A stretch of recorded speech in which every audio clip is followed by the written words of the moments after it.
পক্ষে না বিপক্ষে? চিল্লা বলে কোরআনের পক্ষে না বিপক্ষে? সবাই মুসলমান গলা ফেরে বলো আমরা কোরআনের পক্ষে না বিপক্ষে? আমরা আলেমদের পক্ষে না বিপক্ষে? আমরা মসজিদের পক্ষে না বিপক্ষে? সুতরাং কোরআনের বিরোধিতা যারা করবে, কোরআনের বাইরে যারা থাকবে, কোরআনের আইন বাতিল করার জন্য যারা হাইকোর্ট পর্যন্ত নির্ধারিত করবে, আমরা সেই মুসলমান, আমরা সেই মুসলমানেরা তাদের বিরুদ্ধে যাদের জন্য প্রস্তুত রয়েছি। বলেন ঠিক কিনা? نحمده ونستعينه ونستغفره ونعوذ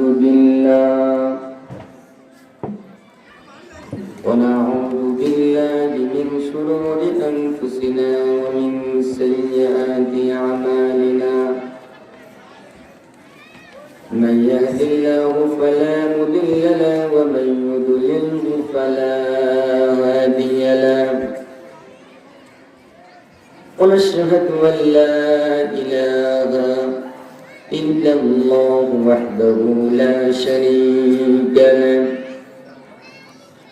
ونشهد أن سيدنا وحبيبنا ومولانا محمدا عبده ورسوله الذي أرسله بالحق بشيرا ونذيرا وداعيا إلى الله بإذنه وسراجا منيرا فقد قال الله تعالى في كلامه المجيد وفرقان الحميد أعوذ بالله من الشيطان الرجيم بسم الله الرحمن الرحيم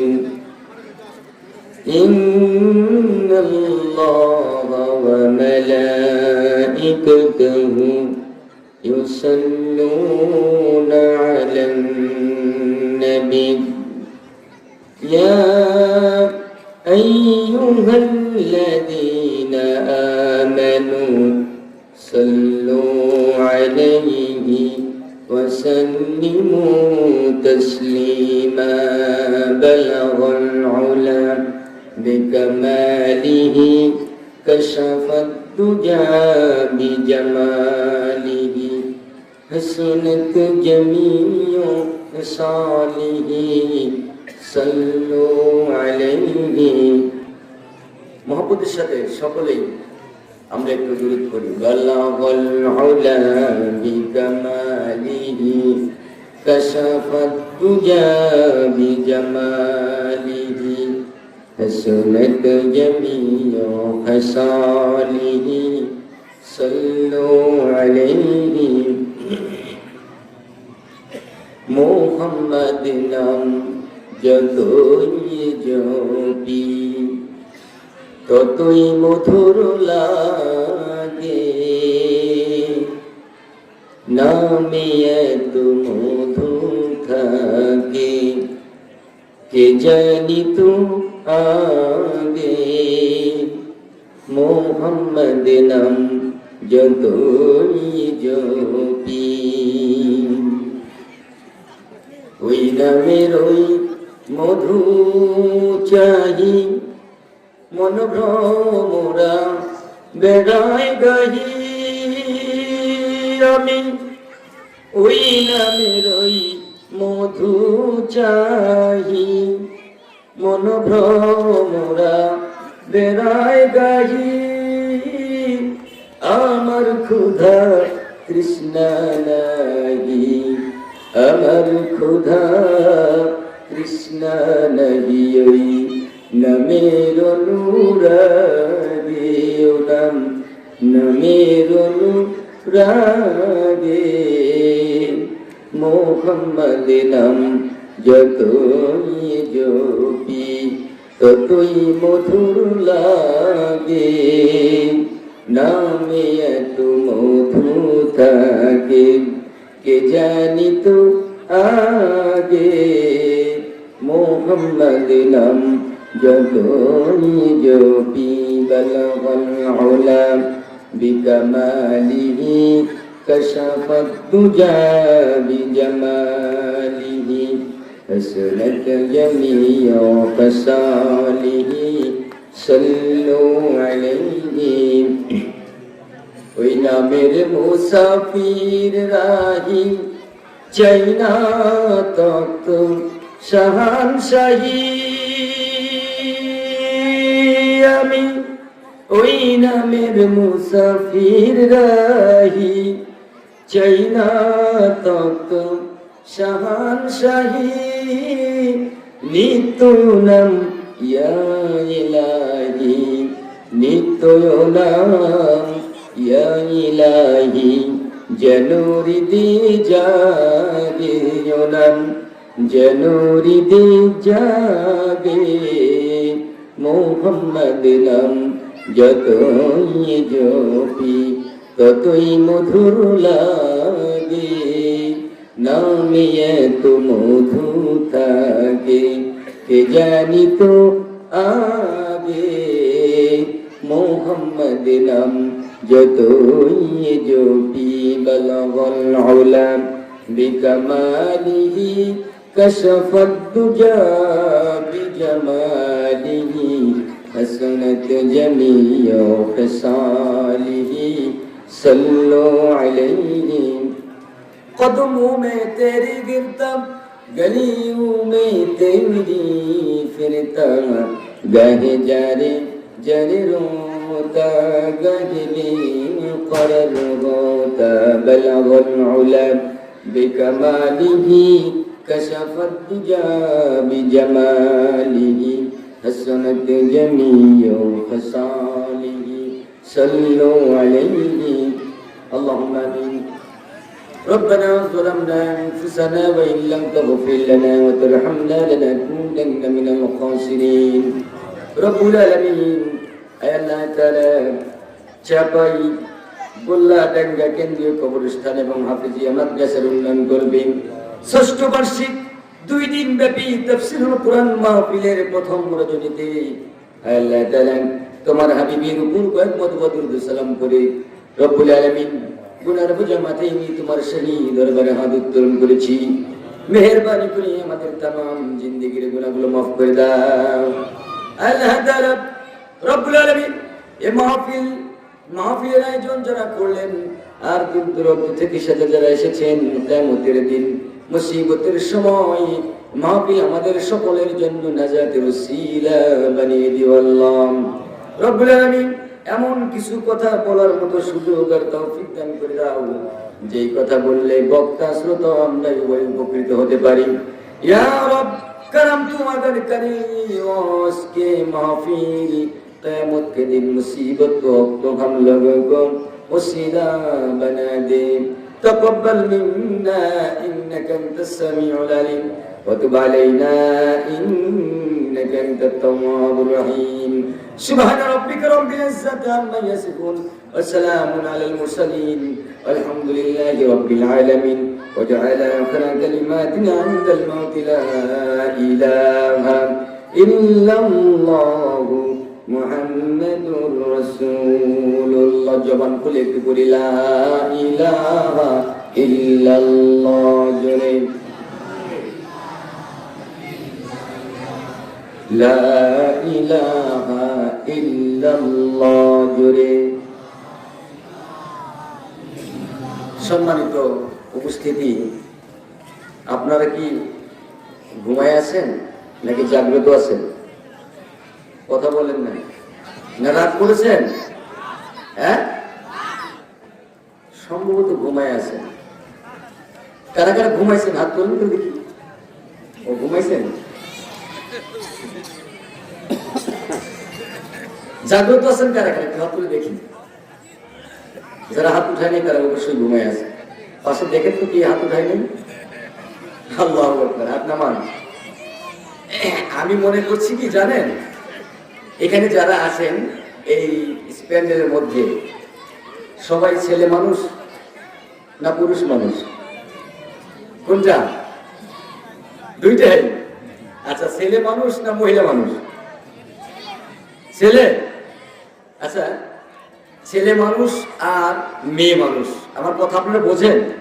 কারণ আমি তো অন্য ডিস্ট্রিক্টের, আপনারা চাপায়ে, হয়তো আমার কথা অনেকটা নাও বুঝতে পারেন। আমার কথা কি বোঝা যায়? বলছি যে ছেলে মানুষের সাউন্ড আসতে হয় না জোরে হয়? একটু জোরে বলবেন, জোরে হয় না আসতে হয়? আচ্ছা, আর মেয়েদের সাউন্ডটা কি হয়? আসতে হয়। আপনারা এখানে যতগুলো পুরুষ মানুষ আছেন বা ছেলে মানুষ আছেন, সবাই যেভাবে লা ইলাহা বা আমার সালামের জবাব দিয়েছিলেন, তাতে আমি মনে করছিলাম যে আমার এলাকায় তো মেয়ে মানুষ আছে, আছে না? আছে কিনা? আমার এলাকায় মেয়ে মানুষ আছে, তবে চাপাই বা এই উল্লাডাঙ্গা এলাকার মা বোনেরাও আছেন। এখানকার মা বোনেরা অত্যন্ত, আমি মনে করি অত্যন্ত ভালো।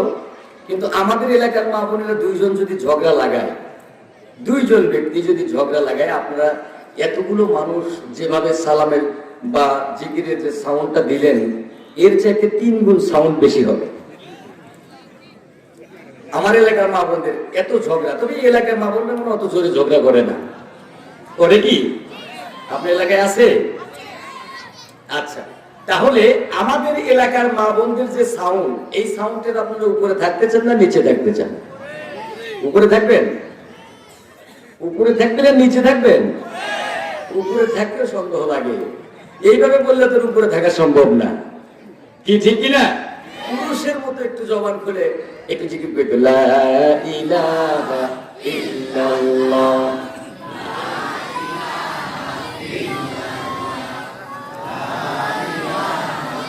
লা ইলাহা ইল্লাল্লাহ মুহাম্মাদুর রাসূলুল্লাহ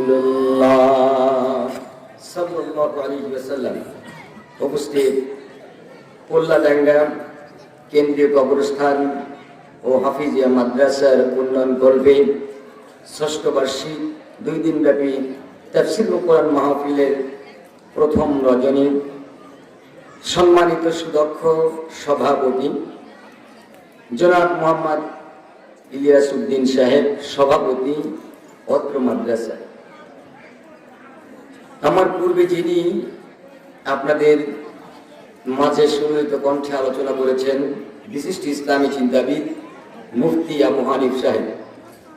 আজকের যিনি মাহফিলের দ্বিতীয় বক্তা, আপনাদের সুপরিচিত অত্র মাদ্রাসার সম্মানিত শিক্ষক হাফেজ মাওলানা মোহাম্মদ আবুল কালাম আজাদ সাহেব এবং দিদার উলামায়ে কিরাম।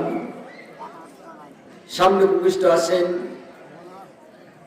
অত্র এলাকার, অত্র গ্রামের, অত্র মহল্লা, দূর দূরান্ত থেকে আসা আমার দিনদার, ইমানদার, সম্মানিত মুসলমান ভাইরা, সমবয়স্ক যুবক ভাইরা, শ্রদ্ধের মুরব্বিয়ান ইকরাম, এবং সামনে এবং পিছনে মাইকের আলো, মাইকের সাউন্ডের মাধ্যমে এবং মাইকের সাউন্ডের পরেও দোকানপাটে যারা আছেন, এবং পর্দানিশী অন্তরে আড়ালে মা এবং বোনেরা, সকলের প্রতি আমারও আন্তরিক সালাম। আসসালামু আলাইকুম ওয়া রাহমাতুল্লাহি ওয়া বারাকাতুহু। আমি জানি আপনি একটু অলস আছেন, প্রথমেই বুঝতে পারছি যে আপনি একটু অলস আছেন। আজকে অলসটাকে ছাড়ায়া দিয়ে টান টানা মুসলমান বানিয়ে এখান থেকে যেন আমরা বিদায় হতে পারি, তৌফিক যেন আল্লাহ তাআলা দান করেন। যেরকম ঠিক কিনা? যেরকম ঠিক কিনা? আমি একদম নতুন, এট ফার্স্ট আমি আপনাদের মাঝে এসেছি। চাপাইয়ের পূর্বে আমি কোনোদিন আলোচনা করতে আসিনি। এখন আমি কথা বললে যদি মাঝে মাঝে আপনারা কিছু কথা না বলেন, তাহলে বুঝবো যে আমার কথা আপনারা বুঝতে পারছেন না। ইতিপূর্বে আমি জেনেছি চাপাই এলাকার মানুষ খুবই সুশিক্ষিত, ভদ্র এবং খুবই হাসি মুখা। সুবহানাল্লাহ। আমি যখন 2009 সালে ইমাম প্রশিক্ষণ করি, তখন রাজশাহীতে চাপায়ের কিছু ইমামদেরকে পেয়েছিলাম, ওনারা খুব রসিক মানুষ। এরপরে যখন গত বছরে অনেক আলেম ওলামাদের সমাবেশে চাপায়ের আলেমদের সঙ্গে যখন আমরা সেমিনার করলাম, তখনও বুঝতে পারলাম এরা খুব হাসি খুশা মানুষ, খুবই ফ্রি মনের মানুষ, এবং সব সময় তারা হাসাতে জানেন, খুবই রসিক। আপনারা তো রসিক নাকি? এজন্য আমি খুব মুগ্ধ, খুবই গর্ববোধ করছি যে চাপাই এলাকার মাহফিল আসতে পেরে। সুদীর্ঘ 7টি ঘন্টা 8টি ঘন্টা পর সকাল 8:30টায় রওনা করেছি। আস্তে আস্তে এশার নামাজ পর সারাদিন গাড়িতে জার্নি করে আপনাদের মাঝে এসেছি। এখন আপনারা যদি আমার কথার যদি জবাব না দেন, তাহলে আমি বুঝতে পারবো আমার উপর রাগ করে আছেন। আপনারা কি রাগ করেছেন? জবান খুলে বলুন, আমার রাগ করেছেন? ওই পিছনের ভাইরা বলে না, ওই পিছনের ভাইরা, এরা একটু মনে একটু অলস আছে। হ্যাঁ, আর সবাই খুশি না বেজার? যদি খুশি থাকেন একটু মেহরবানি করে সামনে আসবেন, আলোচনা হবে ইনশাআল্লাহ। একটু সামনের দিকে জিকিরের সাথে একটু আসি, তারপরে আজকে একটু অন্যরকম আলোচনা হবে ইনশাআল্লাহ। একটু জিকিরের সাথে লা ইলাহা ইল্লাল্লাহ, একটু সামনের দিকে সবাই একটু নড়ে বসি ভাই। 2টি জায়গা আল্লাহর দরবারে সাক্ষী দেবে। আর আমি শুনেছি পুরুষ মানুষের চাইতে মা বোনদের সংখ্যা আরো বেশি। বলেন আলহামদুলিল্লাহ, আর একটু জোরে বলেন আলহামদুলিল্লাহ।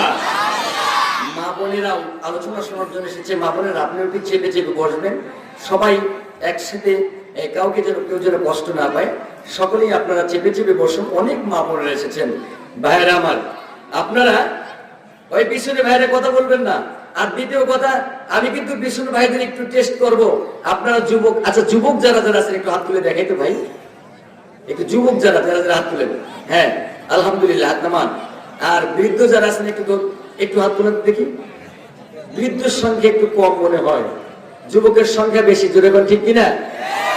মাহফিলের এখন বর্তমান অবস্থায় যুবকের সংখ্যাই বেশি, কারণ যুবকেরাই প্রথম ইসলামের রশিটাকে ধরেছে। যুবকেরা ইসলামের রশিকে মজবুত ধরে সারা পৃথিবীতে ইসলামের জন্য তারা জীবন দিয়ে গেছে, ইসলাম কায়েম করে গেছে। বলেন ঠিক কিনা? আজ যুবকেরা কিন্তু আসছে শুধু ইসলামের দিকে, আসছে শুধু দিনের দিকে আসছে।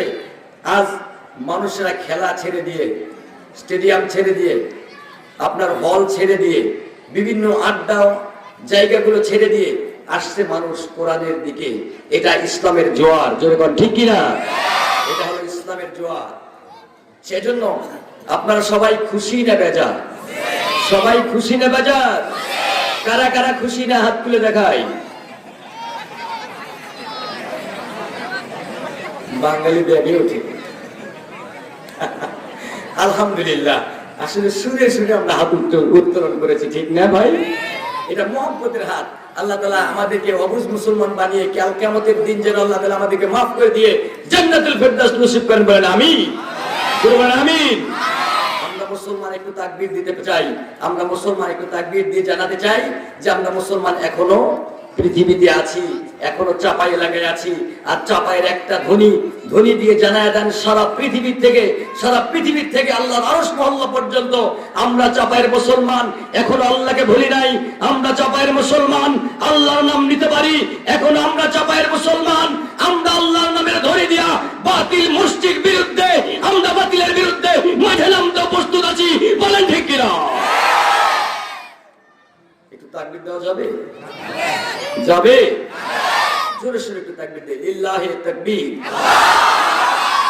এখনো হয় নাই? সাউন্ড এখনো আছে? নির্বাচন আপনার এলাকায় হয়েছে নাকি হবে? হবে। আগে তো ছিল নির্বাচন, আমরা দেখছি ছোটবেলায়, আমরাও পিছনে পিছনে দৌড় করছি। ওই সারা ইউনিয়ন ঘুরাই আমি এক কাপ চা দিছি। আর এই আগে টোস্ট বিস্কুট ছিল, আপনাদের এলাকায় ছিল কিনা জানি না, এত বড় বড় টোস্ট বিস্কুট, এই 2টা করে টোস্ট বিস্কুট দিছে। আর পিছনে পিছনে দৌড় পারছি, অমুকের চরিত্র ফুলের মতো পবিত্র, সারাক্ষণ এইভাবে করে স্লোগান দিয়ে আমরা চলে আসছি। সেই স্লোগান এখন আর হয় না। হয়? এখন কি হয়? সেই নির্বাচনের স্লোগানে কি এখনো ওইরকম পাওয়া যায়? আর কিন্তু পাওয়া যায় না। এখন ইলেকশন হয় না, সিলেকশন হয়ে যায়, ঠিক কি না? এখন বন্ধুরা সেই কণ্ঠ এখনো আছে আমাদের, আছে না নাই? আছে না নাই? এই যুবক ভাইরা কথা বলো, আছে না নাই? যদি সেই কণ্ঠ থেকে থাকে, সেই কণ্ঠর আওয়াজ সম্পূর্ণ দিয়ে কোন কার্পণ্য না করে আল্লাহু আকবার ধ্বনি দিয়া জানিয়ে দাও, আমরা মুসলমান, এখনো আমরা আল্লাহর নাম ভুলি নাই। আল্লাহু আকবার ধ্বনি দিতে পারি। লিল্লাহে তাকবীর, লিল্লাহে তাকবীর। আল কোরআনের আলো, আল হাদিসের আলো, কোরআন ছাড়া অন্য কিছু।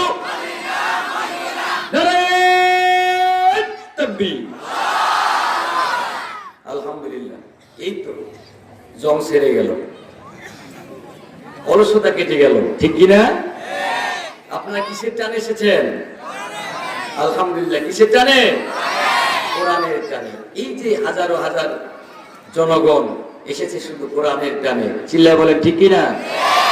আজকে কোরআনের দিকে মানুষ এতটাই ছুটছে, কারণ ছুটতেই হবে। আমার আপনার যেই হেদায়েতের রাস্তা, আমার আপনার যেই কল্যাণের রাস্তা, সেটা হলো আল কোরআন। এই কোরআনটাই আমাদেরকে হেদায়েতের পথ দেখাতে পারে, বলেন ঠিক কিনা? আর যারা কোরআনের কথা ভালো লাগে না, যারা কোরআনের একটি দেখতে পারে না, কোরআনের আয়াত যারা শুনতে পারে না, কোরআনের আয়াতকে বন্ধ করে দেওয়ার জন্য হাইকোর্টে রিটদারি করে, তাদের কপালে জাহান্নাম ছাড়া আর কিছুই নয়, বলে কোন ঠিক কিনা? আমরা কোরআনের পক্ষে না বিপক্ষে? চিল্লা বলে কোরআনের পক্ষে না বিপক্ষে? সবাই মুসলমান গলা ফেরে বলো, আমরা কোরআনের পক্ষে না বিপক্ষে? আমরা আলেমদের পক্ষে না বিপক্ষে? আমরা মসজিদের পক্ষে না বিপক্ষে? সুতরাং কোরআনের বিরোধিতা যারা করবে, কোরআনের বাইরে যারা থাকবে, কোরআনের আইন বাতিল করার জন্য যারা হাইকোর্ট পর্যন্ত রিটদারি করবে, আমরা সেই মুসলমান, আমরা সেই মুসলমানেরা তাদের বিরুদ্ধে যাদের জন্য প্রস্তুত রয়েছি, বলেন ঠিক কিনা? ভাইরা আমার, যদি 1 ঘন্টা আপনাদেরকে বিরক্ত করি, শুনতে রাজি আছেন না উঠে চলে যাবেন? 3 ঘন্টা? আল্লাহু আকবার, আল্লাহু আকবার। 1 ঘন্টা যদি আমি আপনাদের কষ্ট দেই, আগামী কালকে তো আসবে বাঘ জ্ঞানের জাহাজ। আপনারা আরো 1 জন নয়, 2 জন নয়, প্রত্যেকজন মানুষ অন্তত 2 জন ব্যক্তিকে সাথে করে নিয়ে আসবেন, ঠিক কিনা? দাওয়াতি কাজ করবেন, এটাই হলো ইসলামী দাওয়াত, এটাই হলো ইসলামের জন্য কষ্ট। দুনিয়াতে যদি একটু কষ্ট না করি তাহলে তো হবে না। আমার ভাইয়েরা, স্প্যান্ডেলের বাইরে অনেক মানুষ দাঁড়িয়ে আছে, ভাই কিছুক্ষণ সময় একটু বসেন না ভাই, আমি আপনাদের পায়ে হাত দিয়ে বলি, যারা দোকান পাটে আছেন মেহেরবানি করে একটু আসেন ভাই, কারণ এই সময়টা আমার আপনার জন্য নাও থাকতে পারে। এখানে কথা বলছি, এখান থেকে শেষ বিদায় নিতে পারি, ওখানে দাঁড়িয়ে আছেন, সেখান থেকে আল্লাহ হায়াতের রশি ছিঁড়ে নিতে পারে কি পারে না? এজন্য ভাই সামান্য সময় আপনি আমল করবেন কি করবেন না আপনার ব্যাপার, কিন্তু সামান্য সময় মাহফিলের আদব রক্ষার্থে মেহেরবানি করে সামনে আসুন। যারা আমার কথাটা বুঝেন, মেহেরবানি করে জ্ঞানী মানুষদেরকে একবার বললে যথেষ্ট, ঠিক না ভাই?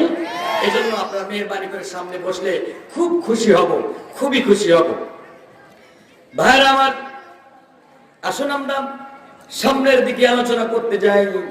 মহান আল্লাহ রাব্বুল আলামিন পবিত্র কালামে পাক নাযিল করেছেন মানুষদেরকে হেদায়েতের জন্য। যুগে যুগে যত নবী এবং রাসূলগণ এসেছেন, সমস্ত নবী এবং রাসূলগণ আল্লাহ পাকের দ্বীনের দাওয়াত দেওয়ার জন্য এসেছিলেন। সমস্ত আম্বিয়া আলাইহিমুস সালাম এনারা ওই সময়ের সমস্ত উম্মতদেরকে ডেকে ডেকে নিয়ে আসতো, ও উম্মতেরা, তোমরা এরকম করবে না, ওরকম করবে না, তোমরা মাটির পুতুল পূজা করবে না, অগ্নি পূজা করবে না, গরুর পূজা করবে না, পানির পূজা করবে না, সমস্ত কিছুকে ম্লান করে দিয়ে নবী এবং রাসূলগণ এসেছিলেন দ্বীনের জন্য, মানুষদেরকে হেদায়েতের রাস্তা দেখানোর জন্য নিয়ে এসেছিলেন। আর তারা হেদায়েতের রাস্তা দেখিয়ে আল্লাহ রাব্বুল আলামিন তাদেরকেও দুনিয়া থেকে নিয়ে গেছেন, যেরকম ঠিক কিনা? বন্ধুরা আমার, প্রত্যেক নবী এবং রাসূলগণের মুজিজা ছিল। হযরত সুলাইমান আলাইহিস সালামের মুজিজা ছিল লাঠি, হযরত সুলাইমান আলাইহিস সালামের মুজিজা ছিল তক্ত। তিনি এমন তক্তের উপর দাঁড়িয়ে যেতেন, সঙ্গে সঙ্গে বাতাসকে আদেশ করতেন, বাতাস এই প্রান্ত থেকে এই প্রান্ত পর্যন্ত চলে যেত। হযরত মুসা আলাইহিস সালামের মুজিজা ছিল লাঠি, লাঠিটা যখন ছেড়ে দিতেন, ছেড়ে দেওয়ার সঙ্গে সঙ্গে 3 মাথাওয়ালা অজগর সাপে পরিণত হয়ে যেত। যেরকম না সুবহানাল্লাহ। বন্ধুরা আমার বিশ্ব নবীর মুজিজা এমন মুজিজা যে অসংখ্য মুজিজার মধ্যে শ্রেষ্ঠ মুজিজা হলো আল্লাহ রাব্বুল আলামিন যাকে দিয়েছেন, সেটা হলো আল কোরআন, কোরআনুল কারীম। এটা হলো শ্রেষ্ঠ মুজিজা। আর একটি মুজিজা ছিল, গত মাসেই বিশ্বনবী সাল্লাল্লাহু আলাইহি ওয়াসাল্লাম আল্লাহর সঙ্গে দিদার করে এসেছেন, মেরাজ করেছেন। যেরকম ঠিক কি না? আল্লাহ তাআলা বললেন সুবহানাল্লাযী আসরা বিআবদিহি লাইলাম মিনাল মাসজিদিল হারামি ইলাল মাসজিদিল আকসা। সুবহানাল্লাহ। আল্লাহ তাআলা যিনি পবিত্র মহান, তিনি তার বান্দাকে আশ্রয় করিয়েছেন, ভ্রমণ করিয়েছেন মসজিদুল হারাম থেকে নিয়ে মসজিদুল আকসা পর্যন্ত, সেখান থেকে আল্লাহর বাড়ি পর্যন্ত। জোরে বলুন আলহামদুলিল্লাহ। গত মাসে তিনি মেরাজ করেছিলেন। এই হলো দ্বিতীয় নাম্বার মুজিজা। আর প্রথম নাম্বার মুজিজা যেটা পৃথিবীতে এখনো রয়েছে, কিয়ামত পর্যন্ত থাকবে, সেটার নাম কি? জোরে বলুন, তার নাম কি? তার নাম হলো আল কোরআন। এটা হলো মুসলমানদের ধর্মগ্রন্থ, এটা হলো মুসলমানদের গাইড বুক। এই বুক বা গাইড বুক যদি কোনো ব্যক্তি আমল করে, কোনো ব্যক্তি মেনে নেয়, তার জীবনে কোনো সময় অভাব পড়বে না। কোনো ব্যক্তি যদি কোরআনটাকে মেনে নেয়, তার জীবনে কোনো অশান্তি আসবে না। কোনো ব্যক্তি যদি কোরআনটাকে মেনে নেয়, কোনো ব্যক্তি যদি কোনো রাষ্ট্রের কোনো শাসক যদি কোরআনটাকে মেনে নেয়, ওই কোরআনের মেনে নেওয়ার কারণে ওই রাষ্ট্রে কোনো রকম অভাব হবে না। যদি কন্যা মারহাবা। বন্ধুরা আমার, সেই পবিত্র কালামে পাকে আল্লাহ রাব্বুল আলামিন ছোট্ট একটি সূরা নাযিল করেছেন, যে সূরাটা সবাই আমরা জানি, একবারে ছোট একটি সূরা। সূরাটার নাম হলো কাউসার। সূরার নাম কি বলেন তো? একটু জোরে বলেন, নাম কি? আপনারা জানেন না? কাউসার কাউসার সূরাটি পারেন তো? অনেকেই পারেন, আবার অনেকেই ছোট্ট সূরা অনেকেই তো পারেন, আবার এমন লোক আছে পারেই না। আছে না এরকম লোক? সবাই একটু আমার সাথে বলি, আউযু বিল্লাহি মিনাশ শাইতানির রাজীম, বিসমিল্লাহির রাহমানির রাহিম, ইন্না আ'তাইনাকাল কাউসার ফসল্লি লিরাব্বিকা ওয়ানহার, ইন্না শানিআকা হুয়াল আবতার। বন্ধুরা আমার, মহান আল্লাহ রাব্বুল আলামিন ছোট্ট একটি সূরা, 3টি আয়াতে আল্লাহ রাব্বুল আলামিন 10টি শব্দে 43টি অক্ষর দিয়া এই সূরাটি আল্লাহ রাব্বুল আলামিন পবিত্র কালামে পাকে সূরাটি নাযিল করেছেন। এই সূরাটির কাউসারের অর্থ এত ব্যাপক, এত বিশাল, কিয়ামত পর্যন্ত তাফসীরের ভিতরে এসেছে। কিয়ামত পর্যন্ত কোন আলেম, কোন মুফতি সাহেব, কোন মুহাদ্দিস সাহেব, কোন পীর সাহেব এইভাবে যদি কোরআনুল কারীমের সূরা কাউসার নিয়ে যদি কিয়ামত পর্যন্ত কোন ব্যক্তি আলোচনা করে আর তাফসীর করে যায়, কিয়ামত হয়ে যাবে, তবু এই সূরা কাউসারের আলোচনা করে শেষ করতে পারবে না। সুবহানাল্লাহ বলবেন না? এত অলস কে ভাই আপনারা? অলসতা আছে কি? গরম ধরছে না শীত ধরছে? গরম ধরলে তো আর একটু জোরে জোরে বলা দরকার। একটু চিল্লা বলা যাবে কি? সুবহানাল্লাহ। বন্ধুরা আমার, আল্লাহ রাব্বুল আলামিন এই সূরাটার এত ব্যাপক অর্থ দিয়েছেন।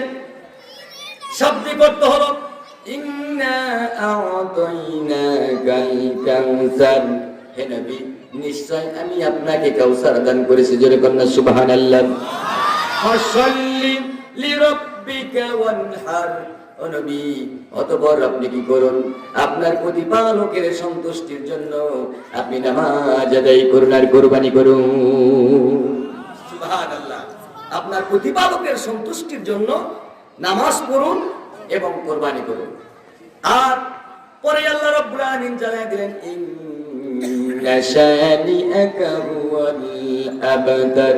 নবী, আপনাকে যারা নির্বংশ বলে, আপনাকে যারা শিকড় কাটা বলে, আপনাকে যারা বংশ পরিচয় থাকবে না, যারা এই ধরনের কথা নিয়ে বলা বলি করছে, বিশ্ব নবী আপনি জেনে রাখুন তাদের বংশের পরিচয় থাকবে না। আমি আল্লাহ রাব্বুল আলামিন ঘোষণা দিয়ে দিলাম। এই হলো শাব্দিক অর্থ। অর্থাৎ বন্ধুরা আমার, বিশ্ব নবী সাল্লাল্লাহু আলাইহি সাল্লামের উপরে কখন সূরাটি নাজিল হলো? অধিকাংশ তাফসীরকারগণ সূরাটি মাক্কি বলেছেন। এই সূরাটি কখন নাজিল হলো? বিশ্বনবী মুহাম্মদুর রাসূলুল্লাহ সাল্লাল্লাহু আলাইহি সাল্লামের একটি পুত্র সন্তান ছিল, নাম ছিল কাসিম অথবা ইব্রাহিম। নাম ছিল কাসিম অথবা ইব্রাহিম। এই পুত্র সন্তানটি যখন তিনি ইন্তেকাল করলেন, ইন্তেকাল করার সঙ্গে সঙ্গে কাফের মুশরিকরা সুযোগ পেয়ে গেল। বিশ্বনবী নতুন ধর্মের দাওয়াত দেয়। বিশ্বনবী মুহাম্মদ সাল্লাল্লাহু আলাইহি সাল্লাম নতুন একটা ধর্ম নিয়ে এসেছে, সেই ধর্মের দাওয়াত দিয়ে যাচ্ছে। এখন মুহাম্মাদের সেই সন্তানটা ইন্তেকাল করেছে, মরে গেল। এখন মুহাম্মাদের এই ধর্মের আওয়াজটা কে ধরবে? ধর্মের রশিটা কে ধরবে? ধর্মের এই বাতিটা কে জ্বালাবে? মুহাম্মাদের আর বংশ পরিচয় নাই, বংশ পরিচয় থাকবে না, অর্থাৎ তার ইসলাম থাকবে না। এটা মনে করে তারা কাফের মুশরিকরা এইভাবে করে আনন্দ উল্লাস করতে লাগলো। জোরে বলেন নাউযুবিল্লাহ। কাফেররা বলল, মুহাম্মদ সাল্লাল্লাহু আলাইহি সাল্লাম তার একটি পুত্র সন্তান এও মারা গেল, নতুন ধর্মের দাওয়াত দেয়। এই ধর্মটার নাম কি? জোরে বলেন। এই ধর্মটার নাম হলো ইসলাম। এই ধর্মটা কতটুক আল্লাহর কাছে পছন্দনীয়, কতটুক আল্লাহর কাছে গ্রহণযোগ্য, এটা আল্লাহ তাআলা নিজেই ঘোষণা করে দিয়েছেন। বন্ধুরা আমার, বিশ্বনবীর যখন সন্তানটা যখন ইন্তেকাল করলেন, ইন্তেকাল করার পর কাফির মুশরিকরা তারা বলা বলি করতে লাগলো, মুহাম্মাদের সন্তান চলে গেছে দুনিয়া থেকে, মুহাম্মাদের সন্তান ইন্তেকাল করেছে, অতএব মুহাম্মাদের এই ধর্মকে ধরবে, বাতি কে নিভাবে, কে ধরবে? মুহাম্মদ মরে যাবে, তার ধর্মেও নিষ্পেষিত হয়ে যাবে। দেখো দেখো, ওই দেখো শিকড় কাটা নির্বংশ। জোরে কন্যা নাউযুবিল্লাহ। এইভাবে করে মানুষদেরকে দেখায় দিত কাফের মুশরিক মুনাফিক যারা, তারা এইভাবে করে বিশ্বনবীকে কষ্ট দিলেন। বিশ্বনবী মুহাম্মদুর রাসূলুল্লাহ সাল্লাল্লাহু আলাইহি ওয়াসাল্লামের কানে কান বরাবর সংবাদ যখন পৌঁছে আসলো, যখন পৌঁছে গেল, নবীজির মনটা খুব খারাপ, নবীজির অন্তরটা খুব ক্রন্দন করতেছিল। হায় হায়, আমার একটি মাত্র পুত্র সন্তান, সেটাও দুনিয়ার থেকে বিদায় নিয়ে চলে গেল। এমন যখন অন্তরটা ব্যথিত হয়ে গেল, কাফিরদের নানান রকমের কথাগুলো যখন কানে আসলো, নবীজি নিজেকে যেন স্থির রাখতে পারছেন না, অন্তরে অনেকটুকু ব্যথা। আল্লাহ রাব্বুল আলামিন জিবরাইল আলাইহিস সালামকে পাঠিয়ে দিলেন, জিবরাইল, আমার দোস্তর মনে খুব ব্যথা, আমার দোস্তর অন্তরে খুব কষ্ট পাচ্ছে। ও জিবরাইল, তুমি চলে যাও, চলে যাও, যে আমার বন্ধুকে গিয়ে একটা নিউজ দাও, আল্লাহ রাব্বুল আলামিন তার সন্তানের হায়াতটা ফেরত দিবেন। একটা শর্ত আছে। কি শর্ত? সেটা পরের দিকে যাচ্ছি। বন্ধুরা আমার, ইতিমধ্যে বিশ্বনবী মুহাম্মদুর রাসূলুল্লাহ সাল্লাল্লাহু আলাইহি ওয়াসাল্লাম এমন কথা যখন কাফেরদের কাছ থেকে শোনা শুরু করে দিল, যখন শুনলেন তখন অন্তরটা এমন দুঃখিত হলো। নবীজি মনে মনে ভাবলেন, হায় রে আমার পিতা, আমি যখন মায়ের গর্ভে ছিলাম, আমি যখন মায়ের গর্ভের মধ্যে যখন ছিলাম, তখন আমার পিতা দুনিয়া ছেড়ে চলে গেছেন, আমাকে রেখে চলে গেলেন। কোনদিন বাবাকে বাবা বলে ডাকতে পারলাম না, কোনদিন আব্বাকে আব্বা বলে ডাকতে পারি নাই। ভেবেছিলাম সন্তানটাকে কোলে রাখবো, সন্তানটাকে এইভাবে করে আমি আমার বুকের সাথে আলিঙ্গন করে জড়িয়ে ধরে আমি আমার সন্তানকে আব্বা বলে ডেকে আমার মনের দুঃখ কষ্টটা আমি এখান থেকে বিদায় করব। অবশেষে তাও হলো না, কিন্তু আমার সন্তানের হায়াতটা চলে গেল। কাফিররা সুযোগ পেয়ে নানান রকমের কথা বলল। আল্লাহ রাব্বুল আলামিন জিবরাইল আলাইহিস সালামকে পাঠিয়ে দিলেন, জিবরাইল যাও যাও আমার বস্তুকে আমার বন্ধুকে জানিয়ে দাও যে আমি আল্লাহ রাব্বুল আলামিন তার বন্ধুর সন্তানটাকে ফেরত দেব।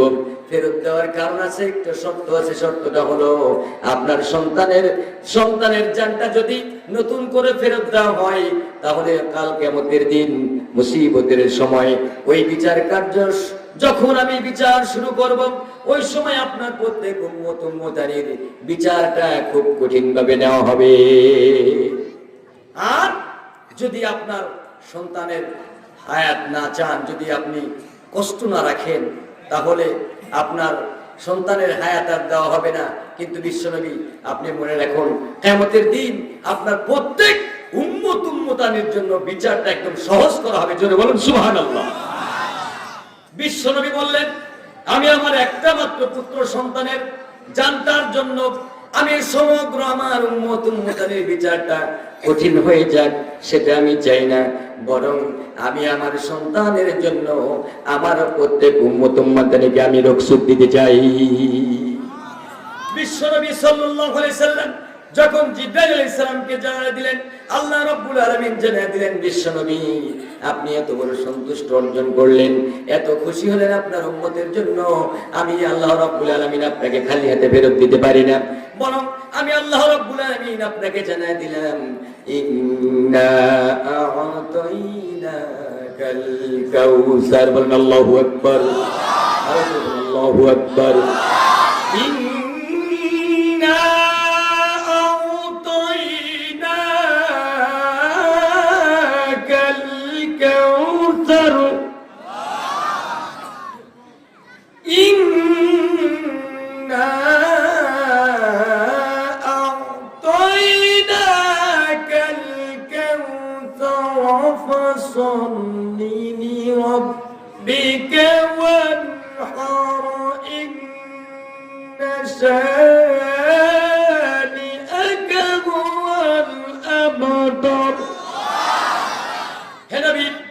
আমি আপনাকে খালি হাতে ফেরত দিতে পারি না, বরং আমি আপনাকে জানিয়ে দিলাম, ইন্না আ'তাইনাকাল কাউসার। নবী নিশ্চয় আমি আপনাকে কাউসার দান করেছি। বলুন আল্লাহু আকবার। আরেকটু জোরে বলুন আল্লাহু আকবার।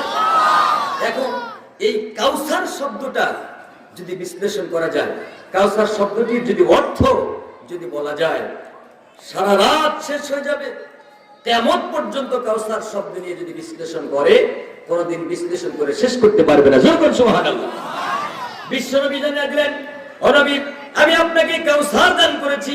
সেই কাউসারের বেশ কিছু অর্থ রয়েছে, তার মধ্যে আল্লাহ রাব্বুল আলামিন জানিয়ে দিলেন, একটি কাউসারের অর্থ হলো ইহকাল এবং পরকালের জন্য আমি আপনাকে কল্যাণ দান করেছি। বলেন সুবহানাল্লাহ।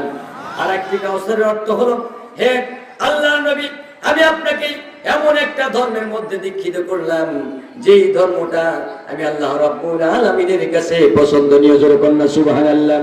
পৃথিবীতে অসংখ্য ধর্ম রয়েছে, পৃথিবীতে অসংখ্য ধর্মের মধ্যে কেবলমাত্র শুধুমাত্র একটি মাত্র ধর্ম আল্লাহর কাছে পছন্দনীয়। আল্লাহ রাব্বুল আলামিন বলেন, ইন্নাদ-দীনা ইনদাল্লাহিল ইসলাম। হে নবী কেবলমাত্র শুধুমাত্র একমাত্র ধর্ম, সেই ধর্মটা শুধু ইসলাম ধর্মটাই আপনার প্রভুর কাছে গ্রহণযোগ্য। জোরে বলুন মারহাবা। সেই ধর্মের মধ্যে আমরা আছি, যখন ঠিক কিনা, সেই ধর্মের মধ্যে আমি আপনি রয়েছি। নবী আপনি মন খারাপ করবেন না, আপনাকে আমি কাউসার দান করেছি। আল্লাহ রাব্বুল আলামিন আরেকটি অর্থ জানিয়ে দিলেন, হুয়া নাহরু ফিল জান্নাত। কাউসার এমন একটি নহর যেটা জান্নাতের মধ্যে প্রবাহিত, সেখানে জান্নাতীরা যাবে, জান্নাতীদেরকে সেখানে ঢুকিয়ে দিও। তাজরি মিন তাহতিহাল আনহার খালিদিনা ফিহা। আল্লাহ রাব্বুল আলামিন জান্নাতীদেরকে ওই জান্নাতীদেরকে যখন জান্নাতে ঢুকাবেন, সেই জান্নাতের নিচ দিয়া নহর প্রবাহিত। বিশ্বনবী আপনি মন খারাপ করবেন না, টেনশন করার কোনো কারণ নাই, টেনশনের কোনো বিষয় নাই। নবী গো, আমি আপনাকে এমন কাউসার দিয়েছি যেটা জান্নাতের নহর, এই জান্নাতের নহরের পেয়ালা, এই পেয়ালাটা আমি আপনাকে দান করেছি। অন্য কোন নবী, অন্য কোন রাসূলকে দেওয়া হয় নাই, অন্য কোন পয়গম্বরদেরকে এই প্ল্যান দেওয়া হয় নাই, এমন পেয়ালা দেওয়া হয় নাই, এমন নিয়ামত দেওয়া হয় নাই। ইহকাল এবং পরকালের মধ্যে সর্বশ্রেষ্ঠ রাসূল হলেন আপনি, আর আপনাকে এমন নিয়ামত দান করেছি যেটা হলো হাউজে কাউসার। এই হাউজে কাউসারের পেয়ালা শুধু আপনারই থাকবে। জোরে কন্যা সুবহানাল্লাহ। আল্লাহ রাব্বুল আলামিন বলেন, বিশ্বনবী কিয়ামতের হাসর ময়দান যখন শুরু হয়ে যাবে, আর মাথার অর্ধ হাত উপরে যখন সূর্য ছিটাবে, সূর্যের তাপে মানুষের মগজগুলো নাক কান দিয়া গলে গলে টস টস করে পড়তে থাকবে, জিহ্বাটা ঝুলে যাবে নাভিস্থল পর্যন্ত। সারা ময়দানে রব উঠবে, পানি পানি বলে চিৎকার করবে, পানি দাও পানি দাও, একটু পানি দাও। সারা ময়দানে এভাবে করে চিৎকার করতে থাকবে। এ নবী, মানুষের এমন হাজারি, এমন চিৎকার, আকাশ বাতাস মুখরিত হয়ে যাবে, মানুষ শুধু চিৎকার করতে থাকবে। নবী গো, আপনি কাফেরদের কথা টেনশন করবেন না, কাফেরদের কথা কষ্ট মনে করবেন না। ওই দিন আল্লাহ রাব্বুল আলামিন হাউজে কাউসার আপনার হাতে দিয়ে দিবেন, আপনার পেয়ালা দিয়ে দিবে। বিশ্বনবী এই হাউজে কাউসারের পানি আপনি উঠায় নিয়ে প্রত্যেক উম্মত উম্মতানিকে বেছে বেছে খাওয়ায় দিবেন। জোরে কন্যা সুবহানাল্লাহ। ও নবী, ওই সময় আপনার ইচ্ছা মতো আপনার উম্মতদেরকে পানি পান করাবেন। তাফসীরের মধ্যে এসেছে, বন্ধুরা আমার, তাফসীরের মধ্যে এসেছে আল্লাহ রাব্বুল আলামিনের এই কাউসারের তাফসীর করতে গিয়ে তাফসীরকারগণ বলেন যে এই কাউসারের পানি এক বিন্দু পরিমাণ পানি, এক ঢোক পানি কেউ যদি পান করতে পারে, সারা হাসর ময়দান শেষ হয়ে যাবে, আর কোনোদিন পিপাসা কাতর হবে না। যতই তাপ আসুক, যত রকমের তাপ হোক না কেন, সূর্যের তাপ আসুক না কেন, হাউজে কাউসারের পানি যদি এক বিন্দু পরিমাণ পানি যদি কেউ খাইতে পারে, আল্লাহ রাব্বুল আলামিন তার ওই হাউজে কাউসারের পানির ওসিলায় উপরের তাপ লাগবে না, পিপাসা কাতর হবে না, তার জন্য বিচার সহজ হয়ে যাবে। মারহাবা। এই আসরের ময়দানে আমার আপনার বিচারটা সহজ হোক, আমরা কি চাই? আমরা কি চাই কি চাই না? বন্ধুরা আমার, এই হলো হাউজে কাউসার। আল্লাহ রাব্বুল আলামিন জানিয়ে দিয়েছেন, তাফসীর করতে গিয়ে যদি হাউজে কাউসার অনেক সুনাম শুনেছেন, শুধু হাউজে কাউসার শুনেছেন, কিন্তু হাউজে কাউসার কত নিয়ামত আল্লাহ রাব্বুল আলামিন কত সংরক্ষণ রেখে দিয়েছেন। বন্ধুরা আমার, হাউজে কাউসারের চতুর্পাশ দিয়া, এই পাশ এ পাশ দুই পাশ দিয়া এমন গাছ রয়েছে, যে গাছের মধ্যে, যে গাছের শিকড়গুলো হলো স্বর্ণ এবং রূপার, প্রত্যেকটা ডাল, প্রত্যেকটা শিকড়গুলা স্বর্ণ এবং রূপ, আর চতুর্পার্শ্বে যে সমস্ত পাথরগুলা ব্যবহার করেছেন আল্লাহ রাব্বুল আলামিন, সেটা হলো ইয়াকুত নামক পাথর। কি পাথর বলেন তো? ইয়াকুত নামক পাথর। এই পাথর দিয়া আল্লাহ রাব্বুল আলামিন জান্নাতের পদদেশ দিয়া এমন ভাবে সেট করে দিয়েছেন ইয়াকুত নামক পাথর। এই পাথরগুলা এক কালার নয়, কোটি কোটি কালার এই পাথরগুলা জ্বলতে থাকে। জোরে বলেন মারহাবা। পৃথিবীর মানুষেরা যত রকমের মিউজিক ভাব বানাও না কেন, যত রকমের ডিজাইন করে তোমরা রাতের বেলায় সুন্দর দেখানোর জন্য যেরকম করেই তোমরা এইভাবে করে বাল্ব, মিউজিক বাল্ব সেট করো না কেন, কিয়ামতের দিন আল্লাহ রাব্বুল আলামিন জান্নাতীদের যেই জান্নাত দিবেন, ওই জান্নাতের হাউজে কাউসারের চতুর্পাশ দিয়া এত সুন্দর করে যে মিউজিক বাল্ব বানায় রেখেছেন, কোন আলেম, কোন মুফতি, কোন মুহাদ্দিসের বর্ণনা দিয়ে শেষ করতে পারবে না। আল্লাহু আকবার। চিল্লা বলো আল্লাহু আকবার। কিয়ামত পর্যন্ত কোন মানুষ যদি জান্নাতের বর্ণনা, হাউজে কাউসারের পাদদেশের কথাগুলো যদি বর্ণনা করে, কোনোদিন শেষ করতে পারবে না, কারণ এত নিয়ামত সম্পর্কে তার ব্রেন ধরবেই না। কোটি কোটি কোটি কোটি ভাগ যতবার আপনি বলেন, তারপরে জান্নাতের ওই পর্যন্ত যাইতেই তো পারবে না। আল্লাহু আকবার। এত সুন্দর করে জান্নাত আল্লাহ রাব্বুল আলামিন বানিয়ে রেখেছেন। জোরে বলেন মারহাবা। বন্ধুরা আমার, এমনই গাছ, সেই গাছগুলা, ওই গাছের পাখাগুলা মানুষকে বাও দিবে, মানুষকে বাতাস দিবে। আর হাউজে কাউসারের পানি দুধের চাইতেও ফর্সা এবং মধুর চাইতেও মিষ্টি। বন্ধুরা আমার, এই হাউজে কাউসার সম্পর্কে আরো আলোচনা রয়েছে, কিন্তু সেদিকে নয়। জান্নাত সম্পর্কে আরো আলোচনা আছে, সেদিক নয়। বন্ধুরা আমার, তারপরেই হলো আল্লাহ রাব্বুল আলামিন জানিয়ে দেন, ফাসাল্লি লিরাব্বিকা ওয়ানহার। আল্লাহু আকবার। বন্ধুরা আমার, এই জান্নাতের ভিতরে আল্লাহ রাব্বুল আলামিন কাদেরকে নেবেন? যারা নামাজ আদায় করবেন তাদেরকে নেবেন। যেরকম ঠিক কিনা? যারা নামাজ আদায় করবে, প্রথম নাম্বার তার হিসাব হবে বান্দা পৃথিবীতে গিয়ে নামাজ পড়েছে কিনা। আউয়ালু মা হাসাবু বিহিল আবদ ইয়াউমাল কিয়ামাতিস সালাহ। বান্দারা নামাজ পড়েছে কিনা, প্রথম নম্বরে কথা হবে। আর যে সমস্ত জান্নাতের যাবে তাদের চেহারা হবে সুন্দর। যেরকম আমার হাবা, জান্নাতের চেহারা হবে সুন্দর। আমার মতো চিকনাম একটা মানুষ কিন্তু জান্নাতে যাবে না, আপনার মতো কালো মানুষ জান্নাতে যাবে না, খাটো মানুষও জান্নাতে যাবে না। যেরকম সুবহানাল্লাহ। খাটো মানুষ, কালো মানুষ, চিকনা মানুষ, কানা মানুষ, ল্যাংড়া মানুষ, বোবা মানুষ কেউ জান্নাতে যাবে না। যেরকম মারহাবা। এই অবস্থা করতেছিলাম পাবনায়, এক সাইটেই, মনে করেন মাহফিলের সাইটেই এদিকে মা বোনদের ব্যবস্থা করেছে। সেখান থেকে হয়তো বা অনুমান করলাম যে ওখানে মনে হয় কোনো এক কালো মা বোনেরা আছেন কিছু, যেন বলছি কালো মানুষ জান্নাতে ঢুকবে না। এই কথা বলা মাত্রই ওই ভিতর থেকে, মা বোনদের ভিতর থেকে বলছে, হুজুর জান্নাত কি আপনার বাপের? জান্নাত কি আপনার বাপের যে আপনাকে বলে জান্নাত দেবে? তো অন্যান্য মা বোনের মধ্যে চুপ করে হুজুর বলুক, তারপরে দেখি কি হয়।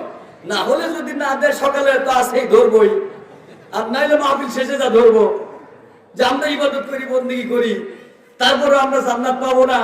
আপনি বলে গেলেন তাই সই নাকি? যাই হোক, পরে এরকম অনেকে থামায় দিয়ে দিচ্ছে। আচ্ছা, আমি আলোচনায় আসি। জান্নাত, জান্নাতে কি করা হবে না? কালো মানুষকে নেওয়া হবে না, খাটো মানুষকে নেওয়া হবে না। আমার কি স্বাস্থ্য খুব বেশি? খুব বেশি? চিকনা মিকনা মানুষ আসলে খুব বেশি না, খুব টেনশনে আরো একটু শুকায় গেছি। আমার মা 2 বার ব্রেন স্ট্রোক করেছে আজ থেকে 1.5 মাস আগে। আমি সর্বক্ষণ মায়ের খেদমতে আছি, আলহামদুলিল্লাহ। কম শিশুকালে মা যখন সন্তানকে মানুষ করার জন্য, যখন শিশু থেকে নিয়ে মায়ের গর্ভ থেকে পড়া থেকে নিয়ে 8 বছর 10 বছর 12 বছর পর্যন্ত যখন সন্তানকে লালন পালন করে, মা পেশাব পায়খানা কয়বার ঠিক করেছে বলতে পারেন কেউ? কতবার? অগণিতবার। মায়ের নাকে কখনো গন্ধ গেছে? যদি গন্ধ যাইতো তাহলে কি মা সন্তান মানুষ করতে পারতো? বলেন পারতো? পারতো না। ভাইরা আমার, রাসূল করিম সাল্লাল্লাহু আলাইহি সাল্লাম বলেন, মানুষ যখন বৃদ্ধ হয় সেটা আবার সন্তানে পরিণত হয়ে যায়, শিশুকাল হয়ে যায়। কি দিয়ে কি বলে, বৃদ্ধ মানুষ একটু বেশি কথা কয়। আপনার এলাকার বুড়া মানুষ বলে কি? বুড়া মানুষ কি বেশি কথা কয়? সব এলাকায় মানুষ যখন বার্ধক্যের মধ্যে পরিণত হয় তখন সে কথাগুলো বেশি বলে, অর্থাৎ শিশুকাল সে আবার পেয়ে যায়। আমার মা 1.5 মাস হলো এইভাবে ব্রেন স্ট্রোক করে একবার করলেন, একটু সুস্থ হলেন, পরবর্তীতে আবার তিনি ব্রেন স্ট্রোক করলেন। এখন সে বিছানায় পেশাব করে, বিছানায় পায়খানা করে। সেই পেশাব পায়খানাগুলো আমি নিজে পরিষ্কার করি। খোদার কসম, একটু জন্য হলেও মার সেই পেশাব পায়খানা আমার নাকে গন্ধ যায় না, আলহামদুলিল্লাহ। অনেকে ঘৃণা করতে পারে, কেন ঘৃণা হবে? আমার মা আমাকে বড় করেছে, তার কোলের মধ্যে, তার সাইডে, তার আপনার বিছানায় কতবার পেশাব করেছি, কতবার পায়খানা করেছি, খাবার খাইতে গিয়েও পায়খানা করে দিয়েছি, তারপরেও মা কখনো রাগ করে নাই, করেছে। আর সামান্য সময় তিনি একটু অসুস্থ হয়েছে, তাকে কি আমরা ফেলে দিতে পারবো? ফেলে দিতে পারবো? অনেক মানুষ আছে মা বাবাকে ভাত দেয় না, মা বাবাকে ভালোবাসে না। ভাইরে, কেন মা বাবাকে ভালোবাসেন না? মা আর বাবার জন্যই তো আপনি পৃথিবীতে এসেছেন, ঠিক কি না? কথা বলেন না? আপনারা কি ভয় পাচ্ছেন নাকি? না, আপনারা এই চাপাইয়ের এলাকার মানুষ মা বাবাকে ভালোবাসে না? বাসেন না? ওই পিছনে বাইরে মানে ভালোবাসে না? ভালোবাসে। মানে বিবাহ করার পর কি হয়ে যায়? জুদা হওয়ার জন্য বউ কানে কানে বলে, এই তোমার তো ইনকাম ভালো, এইভাবে করে যদি তুমি এইভাবে পুরো সংসার তুমি চালাও, আমার কিছু বলে ভবিষ্যৎ নাই, একদিন, 2 দিন, 3 দিন, 4 রাত, 5 রাত, মানে শোয়া মাত্রই জ্ঞান শুরু হলো। বুঝাইতে বুঝাইতে এমন বুঝায় মাথাটা ওয়াশ করে ফেলে। পরের দিন থেকেই ভালো কথা বললেও রাগ, তারপরে বললে রাগ, এক সময় বলেই ফেলে তোদের সাথে আমি এক থাকবো না, আমাকে জুতা করে দাও। আছে না এরকম? আছে কিনা? বৃদ্ধ মা বাবার সাথে জুতা হয়ে যায়। ভাইরে, তুমি বৃদ্ধ মা বাবার সঙ্গে জুতা হয়ে যাচ্ছ, তোমার তো এক সময় বৃদ্ধ বয়স আসতে পারে, তোমারও এক সময় বৃদ্ধ কাল আসতে পারে। ওই সময় তোমাকে ওইভাবে করে তোমার সন্তানেরা অনুরূপ সেই ব্যবহার তোমাকে করবে। যখন ঠিক কিনা? কান্দাইলে কান্দিতে হয়। এজন্য বলি আমার চাপায়ের মুসলমান ভাইয়েরা, মা বাবাকে বেশি ভালোবাসবেন, বেশি বেশি ভালোবাসবেন। জীবনে অভাব কি জিনিস আপনি বুঝবেন না। আলহামদুলিল্লাহ। মা বাবাকে দিলে ফুরায় না। ওই সুন্দর বউ পাইয়া, সুন্দর মেয়ে পেয়ে তুমি মা বাবাকে ভুলে যাও। মা পাশের রুম থেকে কাঁদে, তোমার খাবারের সাউন্ড পায়, তোমার আনন্দের সাউন্ড পায়, আর মা সেখান থেকে কাঁদে যে আমার ছেলে সেখান থেকে খানা খাচ্ছে, সুন্দর রান্না, ঘ্রাণ আসে, অথচ মাকে দাও না। কেন মাকে দাও না?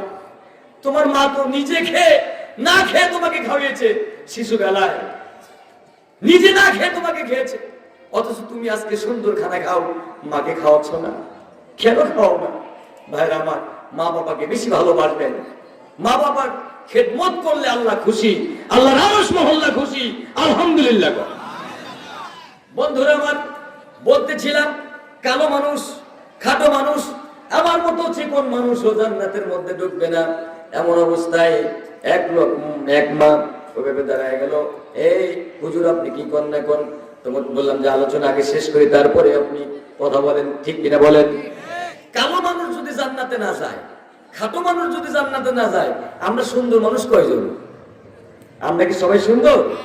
আমাদের একটু একটু বাঁকা বুকা আছে, আছে না? বন্ধুরা আমার, বিশ্বনবী সাল্লাল্লাহু আলাইহি ওয়াসাল্লাম, খারাপ লাগতেছে আপনাদের? কষ্ট দিচ্ছি না তো? কষ্ট পাচ্ছেন না তো? আলোচনার সামনে আছে ইনশাআল্লাহ। বন্ধুরা আমার, এত সুন্দর জান্নাত, কত সুন্দর জান্নাত আল্লাহ রাব্বুল আলামিন বানিয়ে রেখেছেন। এই সুন্দর জান্নাতটা কালো মানুষকে দিয়ে নষ্ট করবেন না, খাটো মানুষকে নষ্ট করবেন না, চিকনা মানুষকে দিয়ে নষ্ট করবেন না। বিশ্বনবী মুহাম্মদুর রাসূলুল্লাহ সাল্লাল্লাহু আলাইহি ওয়াসাল্লাম তিনি হাদিসটি যখন বর্ণনা করতেছিলেন, রূপক ভাবে সাহাবাগণ যারা বেলাল রাদিয়াল্লাহু তাআলার মতো কালো, যারা খাটো